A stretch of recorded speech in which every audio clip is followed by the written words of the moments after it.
Buenos días, aquí les habla Sonia Liliana Vallejos desde Posadas Misiones, esta provincia subtropical de esta vasta Argentina.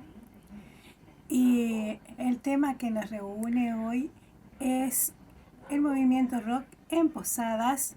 Posadas es la capital de Misiones, pero en los años 70-80 sabemos que es una época especial en nuestra historia, donde convivimos con espacios de democracia, dictadura, democracia, y eso hizo que la juventud buscara una forma de expresarse y fue una forma particular. Esa juventud de aquella época ahora son músicos sexagenarios y están totalmente en actividad, muy activos, realizando toda clase de eventos culturales y siguiendo con los movimientos paraculturales y contraculturales para no perder las costumbres acá en nuestra ciudad, acompañando a los músicos de este periodo. Nos pusimos como objetivo de esta investigación caracterizar este movimiento, poner en manifiesto y hacer conocer a la gente su repertorio, identificar a los distintos referentes, presentar los principales lugares donde se hicieron estos movimientos musicales, y establecer las relaciones que tuvieron entre las distintas bandas. Espero que disfruten tanto como yo esta investigación, que me trajo mucha alegría en este tiempo de aprendizaje.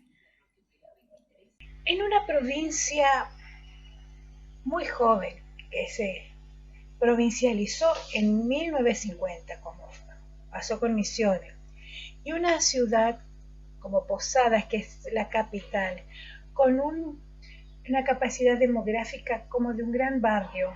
Esa era la escenografía de la época en donde sucedieron estos eventos del inicio del movimiento rock. Allá por 1973 se formó Prana,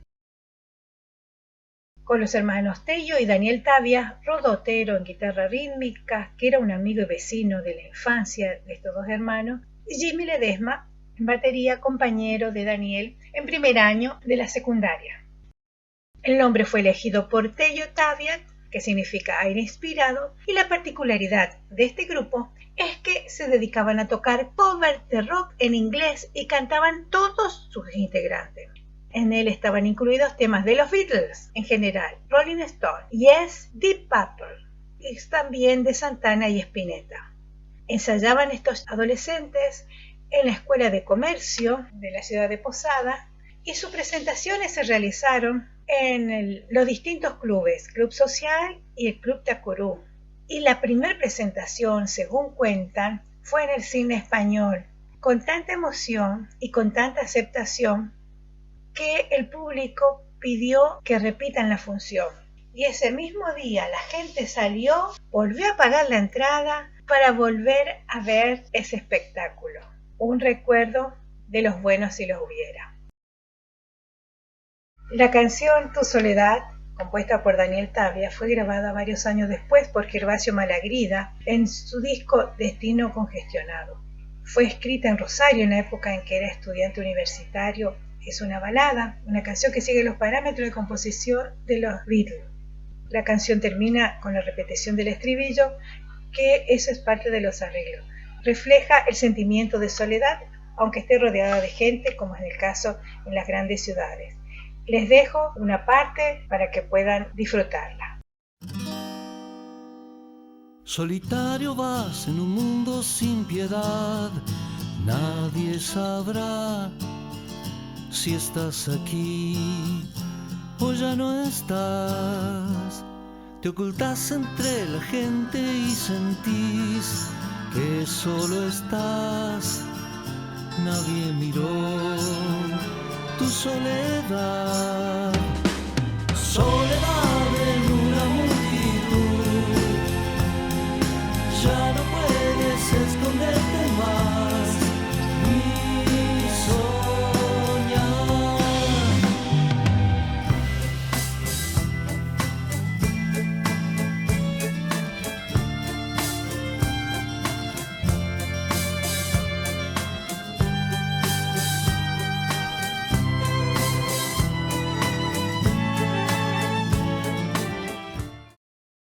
En la misma franja de tiempo aparece el trío Siembra, que contaba con la presencia de Charly Godoy, de 12 años de edad, que tocaba la guitarra, Pocho Agüero, el bajo, y Johnny Bert, la batería. Johnny Bert es el percusionista famoso que tuvo el accidente en Bella Vista que le costó su vida. Algunas veces también fue invitado a tocar en esa formación musical el músico Pomelo Mótola. Recorrieron distintos géneros: blues, rhythm and blues y jazz. Se transformó rápidamente en un grupo que se caracterizó por nutrir su repertorio con canciones propias y todas compuestas por el jovencísimo Charly Godoy, que tenía en su haber letras de canciones como la que decía: siembra el hombre cuando nace, y al sembrar deshace lo que pudo ser. O cuando a los 14 años escribe: asesinos hipócritas a sueldo, gente que no debe vivir, que matan con ojos cerrados por el mandato de un ser sutil. Tengan en cuenta que ahí tenía 14 años, a la espera de un día mejor, como algo que tiene sabor, que era todo y no pudo ser. En una época complicada, que fue justamente la década del 70, sobre todo llegando a 1976, por estas canciones u otras que había escrito, este grupo llegó a estar incluido en las famosas listas negras.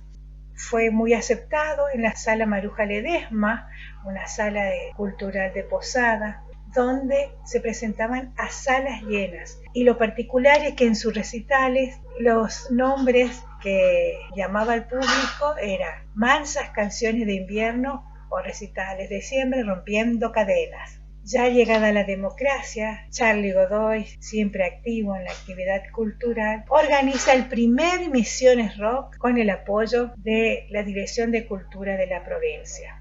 Como una nota de color y a su vez algo que me honra, quiero comentar que el año pasado, mientras que el país estaba transitando la pandemia, Charly Godoy, que es dueño de una sala de grabación, e inspirado después de las entrevistas que le hice a él y a los otros miembros que quedan todavía protagonistas y activos de este movimiento rock, ¿no? Todo gente sexagenaria, pero que tiene el alma rebelde de los adolescentes de allá de los 70, se inspiró y pudo rescatar una de sus creaciones, que es Cuando un árbol que nace de noche, que grabó enteramente él, rescató de su memoria con guitarra criolla, porque en aquella época tener guitarra eléctrica era algo realmente imposible, y siguiendo el estilo de aquella época, rescató este tema, lo grabó y subió en su canal de YouTube, que ahora dejo para que ustedes puedan disfrutarle un poco.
Con esta investigación abordamos el movimiento rock en Posada en los años 70-80, en tanto movimiento cultural. Analizamos la producción artística resultante del mismo junto con las acciones culturales que realizaban. tuvo lugar en una ciudad, Posadas, con ofertas culturales reducidas debido a la política de la última dictadura cívico-eclesiástico-militar, donde pese a ello las prácticas, actividades y realizaciones de un grupo de jóvenes trascendieron lo meramente musical para dejar huellas aún vigentes en aspectos sociales y culturales que contribuyeron y contribuyen a la constitución de la identidad cultural local actual. A pesar de los medios de comunicación de la época, que no otorgaban espacio a una sección de cultura local destinada a los jóvenes, en Posada se materializó este movimiento al mismo tiempo que en las grandes ciudades, gestado por grupos de jóvenes, en su mayoría universitarios, quienes al no contar con espacios afines se reunían en bares o casas particulares. Luego, un poco más organizado y con la creación de la carrera de Antropología Social en la Universidad Nacional de Misiones, que permitió el contacto con residentes de otras ciudades y mayoritariamente de gente de La Plata, formaron la Cofradía de la Calle Polonia, parafraseando a la Cofradía de la Flor Solar de la ciudad de La Plata. Es una franja cultural, artística, musical, que no cuenta con relevamiento ni registro existente hasta esta investigación. Recuperar lo ocurrido en aquellos años a través de distintos documentos y especialmente a través de las voces de su protagonista implica también disputar visiones del presente y proyectos del futuro relativo a la identidad y la cultura local. La memoria de lo ocurrido está en constante construcción y reconstrucción y los hechos del pasado pueden ser precedentes de estas luchas en el presente. Este movimiento, corto pero intenso, que tuvo su mayor apogeo entre 1978 y 1982, constituyó, y hasta cierto punto aún constituye, una forma novedosa de hacer política, caracterizado por su estructura flexible, formas colectivas de toma de decisiones, prácticas obstinadas en la construcción de una identidad colectiva, su capacidad de penetrar en espacios microsociales donde el significado político de su práctica no estuvo necesariamente determinado desde un principio, sino que se fue definiendo en su articulación con otras luchas y reivindicaciones. En Posadas se reúnen un grupo de jóvenes bajo la denominación Clave de Hoy, con objetivos ambiciosos y bien determinados que tenían que ver con el bien común, la libertad, la cultura regional, la búsqueda de lo propio en cuanto a identidad cultural, el cuidado del medio ambiente, la libre expresión. Creían en la expresión magnánime que con el arte podían cambiar el mundo. De sus recitales quedan muy pocos registros grabados formalmente. Se rescataron grabaciones hechas por particulares en cassette y fueron convertidos en MP3 y subidos a SoundCloud para su reproducción masiva. En Clave de Hoy tocaron músicos de Posadas que aún en la actualidad registran sus pasos en grupos a nivel nacional y provincial, como por ejemplo Cacho Bernal en batería, que actualmente toca con Lito Nevia, Raúl Barbosa, Ramón Ayala, Los Núñez, César Pomelo Mótola, Ángel Enrique Pocho Agüero, Johnny Ver. Y como invitados estuvieron Rubén Sosa, Liliana Ceró, Rosana Rinaldi. En el teclado rotaron Marcelo Larric, Francisco Alibruchú, Armando Grassini y como bajista Hugo Monzón. En las gestiones comerciales y culturales estaba Miguel Ángel Mique Antonio, Santiago Pérez Aznar en las diapositivas que obraban de telón en los recitales. La producción musical de Clave de Hoy procedía de la influencia del género en boga en ese momento, jazz fusión, de Weather Report, Mahavishnu, Return to Forever. Estaban en contacto con estudiantes de las universidades de Corrientes y Chaco. El público que asistía a sus recitales era heterogéneo, músicos académicos y diferentes referentes y seguidores del ambiente cultural local y de la zona. Durante la última dictadura, las actividades culturales igualmente se hacían con la misma pasión y convencimiento que cuando no eran censuradas. Durante el tiempo de censura que se vivió en esta dictadura, la letra de las canciones, poemas y expresiones artísticas eran cuestionadas y censuradas. Clave de Hoy por ello, y por su afán de búsqueda artística y el uso de armonías singulares y diferentes, basó su producción musical en obras netamente instrumentales. En el proceso de creación, cada integrante de la banda hacía sus aportes de acuerdo con su experiencia. Ese proceso productivo tan particular llevaba varias etapas bien diferenciadas. Propuesta de melodía, armonizar, acompañar con percusión, improvisar teniendo la base de la armonía fijada en la melodía, turnarse los solos virtuosos de cada instrumento y el acompañamiento del resto de la banda. Esta emblemática banda contaba con la admiración de cada uno de los músicos contemporáneos. Su forma de ejecutar, única y singular, arrancaba comentarios como: la primera vez que oí el grupo pensé que eran de Buenos Aires, por la forma y calidad de sus interpretaciones, comentaba Marcos Méndez, músico del ambiente del jazz local. Clave de Hoy era un movimiento multimedia multidisciplinario en el cual, además de la música, la poesía, la pintura, la expresión corporal eran parte del movimiento. Con encuentros literarios, happenings realizados en las plazas públicas, en los cuales se desarrollaban a pleno todas estas actividades que contaban con el despliegue publicitario, realizados en los muros por jóvenes grafistas que con ingeniosas leyendas daban a conocer el evento.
Más allá de lo que se pudo investigar y los datos de recolectar, subir a las nubes las grabaciones que se pudo conseguir y realizar partitura, el mejor resultado de todo fue lo humano, porque al hacer la investigación pude contactarme con todos los referentes o la mayoría, y a su vez ellos volvieron a reencontrarse y actualmente hicieron un grupo de WhatsApp que se llaman Les Muchaches del 70, que siguen en contacto, están dispersos por todo el mundo porque por sus trabajos han debido emigrar.